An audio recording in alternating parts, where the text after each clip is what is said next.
Marianna, ozývalo sa vonku. Hneď mi prineste rukavice.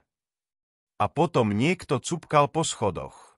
Alica vedela, že to ju hľadá králik, a zachvela sa, až sa domček otriasol. Celkom zabudla, že teraz je najmenej 1000-krát väčšia ako králik a nemá sa čoho báť.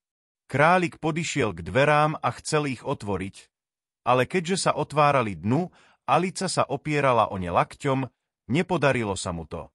Alica počula, ako si králik vraví: tak dom obídem a vojdem dnu oknom.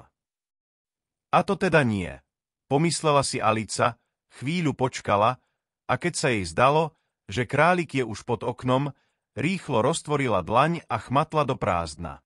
Nechytila nič, ale niekto zvrieskol a zvalil sa a zarinčalo sklo. Usúdila, že králik spadol do pareniska s uhorkami alebo do niečoho takého. Potom niekto zlostne skríkol, bol to králik. Pat. Pat, kde si? A na to hlas, ktorý dosiaľ nepočula. Nádebých bol, tot jaboká kopem, vaša milosť.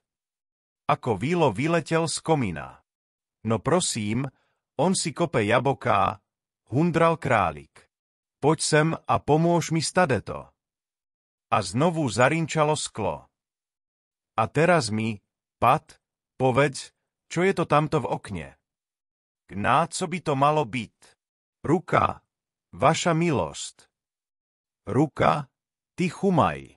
Ktože kedy videl takú obrovskú ruku? Veď jej je plné okno. Bár jej je plné okno, aj tak je to ruka, vaša milosť. Ruka tam nemá čo robiť. Už aj ju odprac. Potom bolo ticho, iba občas počula Alica šepot ako: mne sa to, vaša milosť, nepozdáva, nijako sa mi to nepozdáva.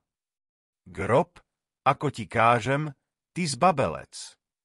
Znova roztvorila dlaň a po druhý raz chmatla do prázdna. Tento raz zvrieskli dvaja a zasa zarinčalo sklo. Koľko je tam tých parenísk s uhorkami? Pomyslela si Alica. Som zvedavá, čo urobia teraz. Keby ma tak chceli vytiahnuť z okna, nič iné si neželám. Lebo jedno je isté, že už mám tohto tu dosť. Chvíľu čakala, ale nič už nepočula. Napokon prihrkotal nejaký vozík a potom sa viacero hlasov navzájom prekrikovalo. Kde je druhý rebrík? Mal som priniesť iba jeden. Druhý má Vilo. Vilo, podaj ho sem, chlapče. Tuto, o tento roh ich oprí. Nie, najprv ich zviaž, inak nedosiahnu ani do polovice. Tak, teraz to už stačí. Len pokojne. Hej, Vilo, chyť ten povraz. Len či ho strecha udrží. Pozor na uvoľnenú škrydlu, už letí. Pozor na hlavu. Niečo tresklo. Kto to urobil?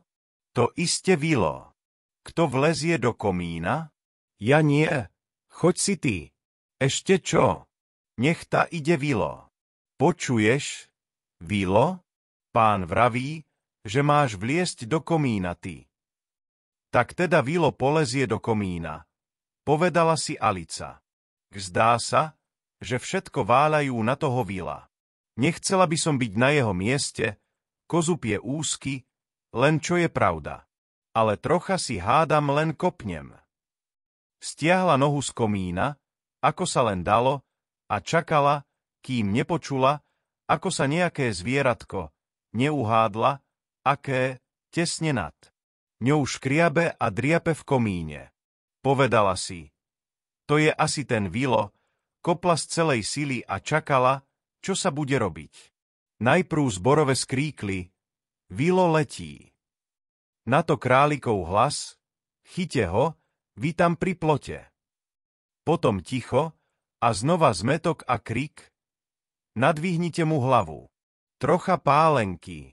Nech sa nezadusí. Rozprávaj. Čo to bolo, braček? Čo sa ti stalo? Konečne niekto slabúčko zapišťal. To bude Vilo.